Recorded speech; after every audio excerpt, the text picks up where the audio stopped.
সরকার আমরা প্রত্যক্ষ করেছি। বহির্বিশ্বে সারা বিশ্বজুড়ে বাংলাদেশে গণহত্যার প্রতিবাদে সাধারণ ছাত্র তথা মানবাধিকার সংগঠনের নেতৃবৃন্দ উঠে উঠেছে। আর এই ধারাবাহিকতায় আমরাও এই বহির্বিশ্ব যুক্তরাজ্যে এই একটি মানবাধিকারের দেশ গণতান্ত্রিক দেশে দাঁড়িয়ে আমরা বাংলাদেশের গণতন্ত্র ফিরিয়ে নিয়ে আসার জন্য আন্দোলন করে যাচ্ছি। আমরা দেখতে পাচ্ছি বাংলাদেশে এই সেনাবাহিনী, রেল, পুলিশ, বিজিবি প্রত্যেক প্রশাসনকে শেখ হাসিনা তার মুষ্টিবদ্ধ করে জনগণকে হত্যার জন্য এগিয়ে দিয়েছে। আজ বাংলাদেশের প্রশাসন সাধারণ জনগণের বিরুদ্ধে অস্ত্র নিয়ে দাঁড়িয়েছে। সেই জনগণের ট্যাক্সের টাকায় কিন্তু অস্ত্র সেই জনগণের বুকে বুলেট মারছে। আমরা দেখেছি পাখির মতো গুলি করে বাংলাদেশের মানুষদেরকে হত্যা করেছে। আমরা এখানে যারা উপস্থিত আছি বেশিরভাগ ছাত্র নয়, সবাই বাংলাদেশ থেকে শারীরিক মানসিক নির্যাতনের শিকার হয়ে আজ এই প্রবাসে এসে উপস্থিত হয়েছে। আমরা কেউ বাংলাদেশের মাটি ত্যাগ করতে চাই নাই, আমরা বাধ্য হয়েছি এই দেশের মাটি ত্যাগ করতে। তাই আমরা এখানে এসে জড়ো হয়েছে এই মানবাধিকার দেশে, এই গণতান্ত্রিক দেশে আমরা আওয়াজ তুলছি। ওই বিশ্বকে বলে দিতে চাই বাংলাদেশ এখনো ফুরিয়ে যায় নাই, বাংলাদেশকে রক্ষা করতে হবে। 1971 সালে পাক হানাদার বাহিনী আমাদেরকে পরাজিত করতে পারে নাই, আর এই বেদাত্তা শেখ হাসিনা আমাদেরকে দমিয়ে রাখতে পারবে না ইনশাআল্লাহ। আমরা দেখেছি আমাদের গণতন্ত্রের মা দেশনেত্রী বেগম খালেদা জিয়াকে নির্মম ভাবে গৃহবন্দী করে রাখা হয়েছে। যা একটা স্বৈরাচার শাসক যেটা করতে পারে তাই শেখ হাসিনা করেছে।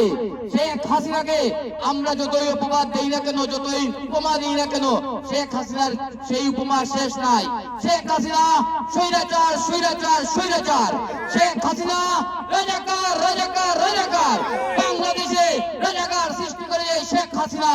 বাংলাদেশে 90 রাজাকার সৃষ্টি হয়েছে শেখ মুজিবের ফ্যামিলি থেকে। বাংলাদেশে লুটের রাজনীতি শুরু হয়েছিল শেখ পরিবার থেকে, যেই পরিবারকে মেজর ডালিম নিঃস্ব করে দিয়েছিল, কিন্তু একটু বিষ রেখে দিয়ে গেছে। যা আজ বাংলার মানুষ স্বাধীনতার 50 বছর পেরিয়ে এসেও দেখতে পাচ্ছে সেই স্বাধীনভাবে নিঃশ্বাস নিতে পারছে না। এই বাংলার বুকে আমি বলতে চাই বাংলাদেশি জাতীয়তাবাদ শক্তি যতক্ষণ পর্যন্ত বেঁচে আছে বাংলাদেশকে কখনো নিঃস্ব করে দিতে পারবে না। সেই ধারাবাহিকতায় আমরা স্ট্যান্ড ফর হিউম্যান রাইটস আমরা এখানে স্ট্যান্ড নিয়েছি। বহির্বিশ্বের সাথে আমাদের যোগাযোগ হচ্ছে, আমরা সবার সাথে বাঙালি কমিউনিটি নেতৃবৃন্দের সাথে যোগাযোগ করছি, আমরা বাংলাদেশের অবস্থান দেখছি।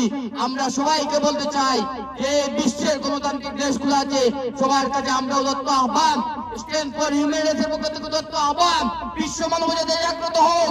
বাংলাদেশকে এই বলিষ্ঠ শেখ হাসিনার পদত্যাগের মাধ্যমে বাংলাদেশে একটি স্বাধীন গণতান্ত্রিক রাষ্ট্র প্রতিষ্ঠিত হোক। আমাদের নেতা তারেক রহমান বলেছে বিএনপি কখনো ক্ষমতার রাজনীতি করে না, বিএনপি কখনো ক্ষমতা আসার জন্য রাজনীতি করে নাই, বিএনপি দেশের জনগণের অধিকার আদায়ের জন্য রাজনীতি করে। যে কেউ সরকার গঠন করুক কোন অপবাদ নাই, তবে স্বৈরাচার হতে হবে না। গণতন্ত্রের পুরো অধিকারের মাধ্যমে যেই সরকার আসুক আমরা তাকে সাধুবাদ জানাই। আমরা বাংলাদেশকে ইনশাআল্লাহ মুক্ত করব। সবাইকে অসংখ্য ধন্যবাদ জানিয়ে আজকে সবার এখানে সমাপ্তি ঘোষণা করছি। ইনশাআল্লাহ দেখা হবে, কথা হবে মুক্তির মিছিলে। ধন্যবাদ সবাইকে। আমরা একটা স্লোগান দিতে